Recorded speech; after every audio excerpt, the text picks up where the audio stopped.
सोचें, अगर आपको साल का सबसे कीमती वक्त दे दिया जाए, ऐसा वक्त जिसमें एक नेकी का अजर आम दिनों से कई गुना ज्यादा हो, और आप उसे नजरअंदाज कर दें। यही वो हकीकत है जिसे हम अक्सर समझ नहीं पाते।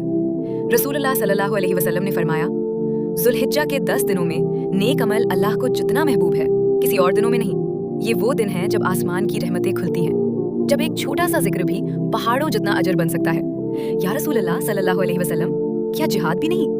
आप सल्लल्लाहु अलैहि वसल्लम ने फरमाया, नहीं, सिवाय उस शख्स के जो सब कुछ अल्लाह की राह में कुर्बान कर दे और वापस ना आए।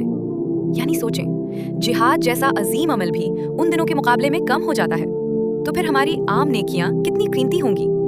अफसोस, हम इन्हीं दिनों में होते हैं, लेकिन मोबाइल, मसरूफियत और गफलत हमें असल फायदे से दूर कर देते हैं।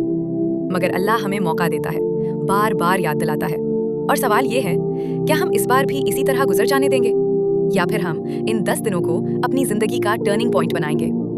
जिक्र इलाही, तौबा, सदका, चाहे थोड़ा सा ही क्यों ना हो, तकबीरात की कसरत, ये वो अमाल हैं जो आसान भी हैं और वजन में बहुत भारी भी, क्योंकि बाज़ औकात एक छोटी सी नेकी पूरी जिंदगी बदल देती है।